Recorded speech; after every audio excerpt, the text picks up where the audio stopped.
Hi everyone, this is TVK. Welcome to our channel, Mr. TVK Education. Freedom from English. I hope you all are doing well. Thank you for supporting me on this YouTube platform. Let's start our new session. వరకు మనం మన గత క్లాసెస్లో ఏం నేర్చుకున్నాము అంటే మనం ఒక స్ట్రక్చర్ని ఫాలో అవుతున్నాం. ఏమని? Subject, verb, object. ఈ వెర్బ్ అనేది రెండు రకాలుగా ఉంటుంది. మళ్ళీ ఏంటిది? Helping verb, main verb. ఈ హెల్పింగ్ వెర్బ్ ఏదైతే ఉందో దాని ప్లేస్లో ఒక్కొక్కసారి ఏం చేస్తామంటే మోడల్ వెర్బ్ అనేది యూజ్ చేస్తాం. ఓకేనా? ఏం చేస్తాం? మోడల్ వెర్బ్ అనేది యూజ్ చేస్తాం. మరి హెల్పింగ్ వెర్బ్కి మోడల్ వెర్బ్కి తేడా ఏంటి అంటే, హెల్పింగ్ వెర్బ్ ఎప్పుడైతే యూజ్ చేస్తున్నామో అది కాలాన్ని తెలియజేస్తుంది అని అర్థం. ఓకేనా? హెల్పింగ్ వెర్బ్ అనేది కాలాన్ని తెలియజేస్తుంది. మరి మోడల్ వెర్బ్ దేనిని తెలియజేస్తుందంటే అది కాలంతో పాటు ఆ పనికి ఓకేనా ఎంత ఇంపార్టెన్స్ ఉంది, ఏదైతే కాలాన్ని మాత్రమే తెలియజేస్తుందో అవి హెల్పింగ్ వెర్బ్స్. కాలంతో పాటు ఆ పనికి ఎంత ఇంపార్టెన్స్ ఉందో తెలియజేసేదే మోడల్ వెర్బ్స్. ఇది మాత్రమే మారుతుంది. ఇప్పటి వరకు మనం హెల్పింగ్ వెర్బ్కి సంబంధించిన క్లాసెస్ అన్నింటినీ విన్నాం, ప్రాక్టీస్ చేసాం. ఒకవేళ ఎవరైనా మిస్ అయి ఉంటే మన మొత్తం ఓల్డ్ వీడియోస్ అన్నింటినీ ఒకసారి చెక్అవుట్ చేయండి. ఇప్పుడు మనం నేర్చుకోబోయేది ఏంటంటే మోడల్ వెర్బ్స్ని యూజ్ చేసి ఎలా భాషని మాట్లాడాలి, ఇంగ్లీష్ లాంగ్వేజ్ని ఎలా మాట్లాడాలి, ఈ మోడల్ వెర్బ్స్ అనేది ఇకపైన వచ్చే క్లాసెస్లో మనం చూడబోతున్నాం. ఓకేనా? హెల్పింగ్ వెర్బ్స్ అంటే ఏంటి? కాలాన్ని ఇండికేట్ చేస్తాయి. మోడల్ వెర్బ్స్ అంటే ఏంటి? కాలంతో పాటు ఆ పనిని ఎంత ఇంపార్టెన్స్ ఇచ్చి చేయాలి అనేది తెలుసుకుంటే సరిపోతుంది. చూద్దాం.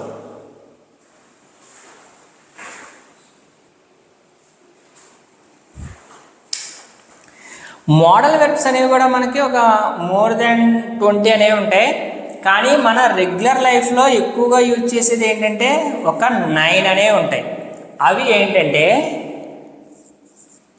Can, could, would, will, shall, may, might, should, and last one is must. ఈ 9 మనం ఏమంటామంటే మోడల్ వెర్బ్స్ అని అంటాం. ఆల్రెడీ ఈ మోడల్ వెర్బ్స్ని మనం నేర్చుకున్నాం. విల్, షెల్ అనేది ఫ్యూచర్కి సంబంధించి. ఒకసారి అబ్జర్వ్ చేయండి, ఫ్యూచర్కి సంబంధించి నేర్చుకున్న హెల్పింగ్ వెర్బ్స్ ఏవైతే ఉన్నాయో అవే మళ్ళీ మోడల్ వెర్బ్స్ వచ్చినాయి. మరి మిగిలిన మోడల్ వెర్బ్స్తో పాటు వీటిని రాయడానికి కారణం అంటే ఫ్యూచర్ అంటే ఏంటి? అసలు గతం అంటే జరిగిపోయింది, హ్యాపెన్. ప్రస్తుతం అంటే హ్యాపెన్. అది హ్యాపెండ్, ఇది హ్యాపెన్. ఫ్యూచర్ అనేది ఎక్స్పెక్టేషన్స్ అంతే తప్ప అక్కడ పని అనేది ఖచ్చితంగా చెప్పగలమా? ఒక పనిని అంత ఖచ్చితంగా చెప్పలేం. ఎప్పుడైతే ఎక్స్పెక్టేషన్స్ గురించి చెప్పాలో అటువంటి టైంలో మనం 90% ఎక్స్పెక్టేషన్స్ గురించి ఎప్పుడైతే చెప్తామో ఒక 10% మాత్రమే రియాలిటీ ఉంటుంది మనం మాట్లాడే మాటల్లో. కానీ మిగిలిన 90% ఎప్పుడైతే ఎక్స్పెక్టేషన్స్ ఉంటాయో అటువంటప్పుడు మనం యూజ్ చేసే వాటినే మోడల్ వెర్బ్స్ అని అంటాం. మరి మోడల్ వెర్బ్స్ అనేది పని ఇంపార్టెన్స్ని తెలియజేస్తాయి అనుకున్నాం, అలానే కాలాన్ని కూడా తెలియజేస్తాయి అనుకున్నాం. మరి ఇప్పుడు విల్లు, షెల్లో అంటే ఫ్యూచర్కి సంబంధించి. మరి వుడ్ అంటే ఎప్పుడు, కుడ్ అంటే ఎప్పుడు, కెన్ అంటే ఎప్పుడు, మే అంటే ఎప్పుడు, మైట్ ఎప్పుడు, షుడ్ ఎప్పుడు, మస్ట్ ఎప్పుడు అనేది ఏ కాలాన్ని తెలియజేస్తాయి, అదేవిధంగా ఆ పనికి ఎంత ఇంపార్టెన్స్ ఇస్తాయని కూడా నేర్చుకోవడం వెరీ ఇంపార్టెంట్. మనం హెల్పింగ్ వెర్బ్స్లో నేర్చుకున్నాం. డూ అంటే ఒకసారని, డిడ్ అంటే ఒక కాలం అని, విల్ అంటే ఒక కాలం అని. ఇక్కడ కూడా సేమ్ అంతే. ఇక్కడ చాలా రకాల హెల్పింగ్ వెర్బ్స్ ఉంటాయి, ఈ మోడల్ వెర్బ్స్ ఉంటాయి. ఈ మోడల్ వెర్బ్స్ అనేవి ఒక్కొక్క కాలంలో ఒక్కొక్క మోడల్ వెర్బ్ని యూజ్ చేయాల్సి ఉంటుంది. అదేవిధంగా ఈ మోడల్ వెర్బ్ తర్వాత ఎటువంటి వెర్బ్ యూజ్ చేయాలనేది కూడా మనం నేర్చుకోవాల్సి ఉంటుంది. ఆల్రెడీ హెల్పింగ్ వెర్బ్స్ నేర్చుకున్నప్పుడు ఏం చేసాం? సింపుల్గా ఒక స్టెప్ వేసాం, కంటిన్యూ చేసాం, తర్వాత పర్ఫెక్ట్ అయ్యాం. సేమ్ దీంట్లో కూడా అదే మెథడ్ని ఫాలో అయ్యి మనం ఏం చేద్దాం, సింపుల్గా స్టార్ట్ చేసి కంటిన్యూ చేసి పర్ఫెక్ట్ అవుదాం. ఏదైతే హెల్పింగ్ వెర్బ్ ప్లేస్లో మోడల్ వెర్బ్ అనేది యూజ్ చేస్తున్నామో, మోడల్ వెర్బ్ ఎప్పుడు యూజ్ చేస్తాం, కాలంతో పాటు పనిని ఎప్పుడైతే తెలియజేస్తామో ఆ పనిని చెప్పడం కోసం, పని యొక్క ఇంపార్టెన్స్ చెప్పడం కోసం ఈ మోడల్ వెర్బ్స్ అనేవి మనం తీసుకోవడం జరుగుతుంది. మోడల్ వెర్బ్స్ ఎలా తీసుకుంటున్నాం, మెయిన్ వెర్బ్స్కి ఎలాగైతే హెల్పింగ్ వెర్బ్స్ ఉన్నాయో ఈ మెయిన్ వెర్బ్కి కూడా ఇవి కూడా సపోర్టర్స్ లెక్కే, కానీ ఇంపార్టెన్స్ని తెలియజేస్తాయి. ఆ ఒక్క మాట గుర్తుపెట్టుకుంటే సరిపోతుంది. హెల్పింగ్ వెర్బ్స్ అంటే కాలాన్ని మార్చేస్తాయని, మోడల్ వెర్బ్స్ అంటే కాలంతో పాటు ఆ పని యొక్క యాక్షన్ యొక్క ఇంపార్టెన్స్ని మార్చేస్తాయని గుర్తుపెట్టుకుంటే సరిపోతుంది.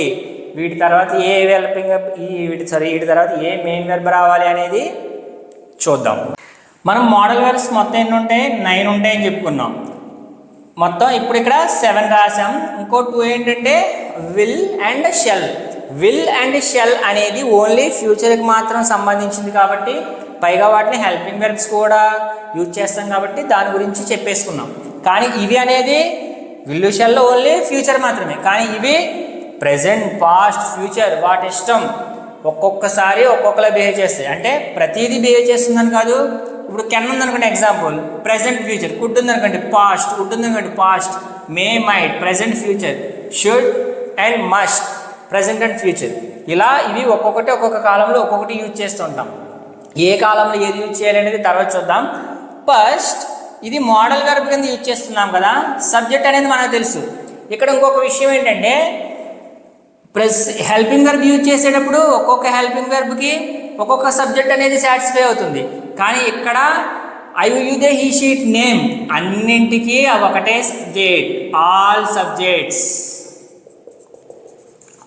సబ్జెక్ట్స్ ప్లస్ ఇది ఏ సబ్జెక్ట్ అయినా దీని ముందు ఉపయోగించవచ్చు. I can, he can, she can, you can, we can, they can, ఓకేనా, టీవీకే కెన్, ఎలా ఏదైనా యూజ్ చేయొచ్చు. ఏ సబ్జెక్ట్ యూజ్ చేసినా ఈ హెల్పింగ్ ఈ మోడల్ వెర్బ్స్ని మనం యూజ్ చేయడం జరుగుతుంది. ఇప్పుడు మనం ఏం చెప్పాం, సింపుల్గా మోడల్ వెర్బ్స్ ఎలా స్టార్ట్ చేయాలి. మరి సింపుల్గా స్టార్ట్ చేసినప్పుడు సబ్జెక్ట్స్ అనేది అదే తీసుకున్నాం. మోడల్ వెర్బ్స్లో వీటిలో ఏం తీసుకున్నా మెయిన్ వెర్బ్గా ఏం తీసుకోవాలి, సింపుల్. ఎప్పుడైతే సింపుల్గా స్టార్ట్ చేస్తున్నామో కష్టపడతామా, V1 మాత్రమే పెడతాం.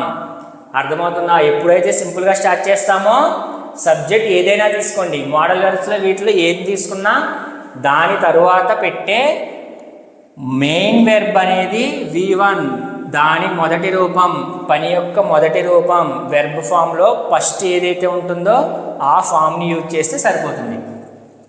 మరి సింపుల్గా స్టార్ట్ చేసిన తర్వాత ఏం చేయాలి, కంటిన్యూ అవుతాం కదా, ఆ పనిని స్టార్ట్ చేసిన తర్వాత కంటిన్యూ చేయాలి. కంటిన్యూ అంటే ఏం కాదు, ఇవి ఏ అయితే ఉన్నాయో can, could, would, may, might,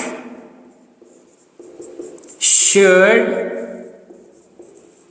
must, వీటి అన్ని తర్వాత బి ప్లస్, ఓకేనా, can plus V1, can be, could be, would be, may be, might be, should be, must be, ఇలా యూజ్ చేస్తాం. ఎప్పుడైతే సింపుల్గా స్టార్ట్ చేసామో దాన్ని కంటిన్యూ చేసేటప్పుడు ఇక్కడ ఏదైతే ఉందో దానికే ప్రతిదానికి బి పెట్టుకుంటూ వెళ్ళిపోతాం. ఓకేనా, can be, could be, would be, may be, might be, should be, must be. వీటి తర్వాత యూజ్ చేసిన వెర్బ్ ఏంటి అంటే V1 కదా ఇక్కడ సింపుల్గా యూజ్ చేసాం. కంటిన్యూటీలో ఏం చేయాలి తెలుసు మీకు, బాగా ఆల్రెడీ నేర్చుకున్నాం. ఏం చేయాలి, దీనికి ఐఎన్జీని యాడ్ చేస్తే సరిపోతుంది. దీన్నే V4 అని అంటాం. ఎప్పుడైతే సింపుల్గా స్టార్ట్ చేసామో V1, ఎప్పుడైతే ఆ సింపుల్ని కంటిన్యూ చేసుకుంటూ వెళ్తున్నామో దాన్ని లాక్కుంటూ వెళ్ళాలి. ఏం చేయాలి, V1 లాగుతూ వెళ్తే V4 అవుతుంది. V1 ప్లస్ ఇంగ్ ఫామ్ అనేది V4 అవుతుంది. మరి ఇప్పుడు సింపుల్గా స్టార్ట్ చేసాం, ఈ హెల్పింగ్ ఏ మోడల్ వెర్బ్ వస్తే దాని తర్వాత ఏ మెయిన్ వెర్బ్ రావాలి, తర్వాత కంటిన్యూ చేసుకుంటూ వెళ్ళాం. సింపుల్గా స్టార్ట్ కంటిన్యూ చేసిన తర్వాత ఏమవుతాం, పర్ఫెక్ట్ అవుతాం కదా. ఎప్పుడైతే పర్ఫెక్ట్ అవుతాం సేమ్ మళ్ళీ ఇవే వస్తాయి. ఏమొస్తాయి, can, could, would, may, might, should, must అవే వస్తాయి మళ్ళీ. కానీ ఏమవుతాయంటే ఇవి ఓన్లీ సింపుల్ కాబట్టి డైరెక్ట్గా V1 పెట్టేసాం. కంటిన్యూ కాబట్టి కెన్ తర్వాత బి పెట్టి వేరే V4 అనే యాక్షన్ యూజ్ చేసాం. ఇప్పుడు ఏం చేయాలంటే కెన్ తర్వాత can have, could have, would have, may have, might have, should have, must have. Only ఇది మాత్రమే. ఎలా ఉంటుంది? Can have, could have, would have, may have, might have, should have, must have. మరి దీని తర్వాత ఎటువంటి మెయిన్ వెర్బ్ యూజ్ చేయాలంటే already నేర్చుకున్నాం. సింపుల్గా V1లో మాట్లాడేస్తాం. కంటిన్యూ చేసేటప్పుడు దాన్ని సాగ తీసుకుంటూ వెళ్తే V4 కింద మార్చేస్తాం. పర్ఫెక్ట్ అయ్యేటప్పుడు ఏం చేయాలి? మూడో రూపం ఏదైతే ఉందో దాన్ని యూజ్ చేస్తే సరిపోతుంది. మూడో స్టెప్ కదా, కాబట్టి మూడవ మెయిన్ వెర్బ్ రూపాన్ని మనం యూజ్ చేస్తే సరిపోతుంది. ఇప్పుడు ఇదే చూడండి, వీటిలన్నింటి తర్వాత ఏం చేయాలనుకున్నాం? మెయిన్ వెర్బ్ మూడోది. ఇప్పుడు పర్ఫెక్షన్ కూడా కంటిన్యూ చేయాలంటే ఇదే పర్ఫెక్షన్ని కంటిన్యూ చేయాలంటే ఏం చేయాలంటే సేమ్ ఏదైతే ఇదే పర్ఫెక్షన్ కదా, కెన్ హ్యావ్, ఈ పర్ఫెక్షన్ కంటిన్యూ అంటే కెన్ హ్యావ్ని ఏం చేయాలి? బీన్ అనే దాన్ని యాడ్ చేసి దాని తర్వాత V4 పెట్టాలి. మళ్ళీ కంటిన్యూటీయే కదా, ఏదైతే పని ఉందో ఆ పని కంటిన్యూ చేయాలి.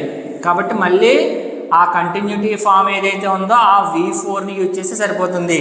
ఫస్ట్ కెన్ అనేది వచ్చింది, సింపుల్గా స్టార్ట్ చేసాం. కంటిన్యూటీలో బి అనేది యాడ్ చేసాం. మెయిన్ వెర్బ్ ఏంటనేది తెలుసుకున్నాం. పర్ఫెక్షన్లో కెన్ తర్వాత హ్యావ్ యూజ్ చేసాం. హెల్పింగ్ మెయిన్ వెర్బ్ అంటే ఏదైతే చూసుకున్నాం. పర్ఫెక్ట్ ఎప్పుడు అవుతామో అప్పుడు ఇది ఏదైతే ఉందో దాని తర్వాత బీన్ అనేది పెట్టి V4 అనే యాక్షన్ని యూజ్ చేస్తే సరిపోతుంది.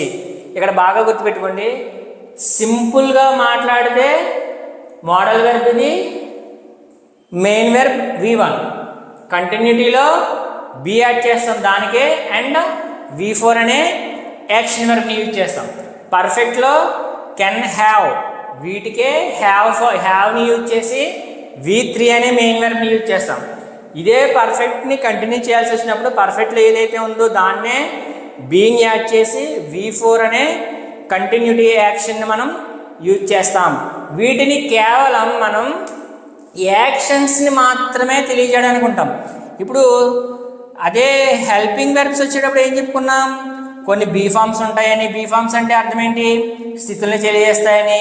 కొన్ని ఏమో హ్యావ్ ఫామ్స్ ఉంటాయని. హ్యావ్ ఫామ్స్ అంటే ఏంటి? నాది అంటే పొసెసివ్నెస్ని కలిగి ఉన్నాను, నా దగ్గర ఏదైనా ఉంది, ఇటువంటి యాక్షన్సే కాకుండా వాటికి వేరే అర్థాలు కూడా వస్తాయి. కానీ మోడల్ వెర్బ్స్ని మాత్రం ఒక యాక్షన్ని ఏ కాలంలో ఎంత ఇంపార్టెన్స్ ఇచ్చి చెయ్యాలి అని తెలియజేయడానికి మాత్రమే మనం ఉపయోగిస్తాం. కాబట్టి వి అనేది వెరీ ఈజీగా ఉంటుంది. ఫస్ట్ ఈ 9 ఆల్రెడీ విల్లు షెల్ అయిపోయింది కాబట్టి ఈ 7 గురించి నేర్చుకోండి. ఈ 7 కూడా మళ్ళీ ఇవి ఒక 3 or 4 సెట్స్గా డివైడ్ అవుతాయి. ఏ కాలంలో దాని ఇంపార్టెన్స్ ఇస్తున్నాం, దాని తర్వాత ఏం మాట్లాడాలి అనేది త్రూ తెలుగు ద్వారా, జస్ట్ తెలుగులో దాని పదం తెలిస్తే చాలు, ఏదో ఉపయోగించవచ్చు. ఆ పనికి ఎంత ఇంపార్టెన్స్ ఇవ్వాలి అనేది నీ మైండ్లో ఉంటుంది. నీ మైండ్లో ఉన్నదాన్ని అంటే ఇప్పుడు మనం ఒకరిని చులకనగా చూస్తాం, మర్యాద ఇచ్చి చూస్తాం, మరి భయపడేటట్టు కూడా చూస్తాం ఒక వ్యక్తితో. అదే కదా ఇంపార్టెన్స్ అంటే. ఆ వ్యక్తిని నువ్వు చులకనగా చూస్తున్నావు అంటే ఎంత ఇంపార్టెన్స్ ఇస్తున్నట్టు, ఆ వ్యక్తికి నువ్వు మర్యాద ఇస్తున్నావు అంటే ఎంత ఇంపార్టెన్స్ ఇస్తున్నట్టు, ఆ వ్యక్తిని నువ్వు భయపడిపోతున్నావు అంటే ఎంత ఇంపార్టెన్స్ ఇస్తున్నట్టు. ఇటువంటి ఫీలింగ్స్, ఎమోషన్స్ ఇవన్నీ మనం మోడల్ వెర్బ్స్ని యూజ్ చేసి మనం డైలీ లైఫ్లో అప్లై చేస్తుంటాం. ఆ ఫీలింగ్స్, ఎమోషన్స్ ఎంత ఇంపార్టెన్స్ అనేది ఎదుటి వాళ్ళకి ఇస్తున్నాం, వాళ్ళు మాట్లాడేటప్పుడు మనకి ఎంత ఇంపార్టెన్స్ ఇస్తున్నారు, మనం చేసే పనికి అంటే ఇక్కడ మనం మనకంటే ఆ వెర్బ్కి కదా, వెర్బ్కి ఎంత ఇంపార్టెన్స్ ఇచ్చి మాట్లాడుతున్నారు అని తెలియజేసే మోడల్ వెర్బ్స్. అవి మాత్రం తెలుసుకుంటే ఇంగ్లీష్ మీద ఫుల్ గ్రిప్ అనేది వస్తుంది. హెల్పింగ్ వెర్బ్స్ అంటే కాలానికని, మోడల్ వెర్బ్స్ అంటే కాలంతో పాటు ఇంకా ఏంటి ఇంపార్టెన్స్, మనం చేసే యాక్షన్ యొక్క ఇంపార్టెన్స్ తెలియజేస్తుంది. ఇవి నెక్స్ట్ క్లాస్లో క్లియర్గా చూద్దాం. ప్రజెంట్కి ఏది, పాస్ట్కి ఏది, ఫ్యూచర్కి ఏది. ఇప్పుడు వరకు ఎలా నేర్చుకున్నాం అలానే 3 ఒకేసారి చాలా సింపుల్గా ఉంటుంది. అక్కడ 3 కాలాలకి 3 విడివిడిగా ఉన్నాయి. కానీ ఇక్కడ చాలా ఈజీ అయిపోతుంది. ప్రజెంట్కి పాస్ట్కి ఒకటే, ప్రజెంట్కి ఫ్యూచర్కి ఒకటి. ఎందుకంటే అయిపోయిన దాని గురించి ఒకలా చెప్తాం, ఇకపై జరిగేది అంటే ఇప్పుడు ఇకపై జరిగేది. అయిపోయిందంతా ఒకలా చెప్తాం, ఇప్పుడు ఇకపై జరిగేదంతా ఒకలా. అయిపోయిందంతా అంటే పాస్ట్, ఇప్పుడు ఇకపై జరిగేది ప్రజెంట్ అండ్ ఫ్యూచర్. ఇలా 2 విధాలుగా డివైడ్ చేసి చెప్తాం. చాలా క్లియర్గా ఉంటుంది. త్రూ తెలుగు నుంచి ఉంటుంది కాబట్టి జస్ట్ ఆ వర్డ్ తెలిస్తే ఇంపార్టెన్స్ ఎంత ఇస్తున్నావురా, వాళ్ళు మాట్లాడేటప్పుడు వాళ్ళు ఆ పనికి ఎంత ఇంపార్టెన్స్ ఇస్తున్నావు, నువ్వు మాట్లాడేటప్పుడు ఎంత ఇంపార్టెన్స్ ఇస్తున్నావు అనేది జస్ట్ మోడల్ ద్వారా తెలుస్తుంది. నెక్స్ట్ మన వీడియోస్ని ఫాలో అవుతూ ఉండండి, ఓకేనా? ఆ కంటెంట్ కూడా మీకు స్టెప్ బై స్టెప్ అన్నీ నేర్పిస్తాను. రోజు పెట్టినట్టు ఈరోజు కూడా మీకు వీడియో చివరిలో వెర్బ్స్ అనేది పెడతాను. వెర్బ్స్ అనేది డైలీ రెగ్యులర్గా ఫాలో అవుతూ ఉండండి, మీ వర్డ్ పవర్ అనేది పెరుగుతుంది. ఓకే, ఈ వీడియో మీద మీ అభిప్రాయాన్ని కామెంట్ రూపంలో తెలియజేయండి. నచ్చుంటే లైక్ చేయండి, మీ ఫ్రెండ్స్ అండ్ ఫ్యామిలీకి షేర్ చేయండి. మన ఛానల్ని సబ్స్క్రైబ్ చేయడం మాత్రం మర్చిపోకండి, ఓకేనా? Thank you for your support.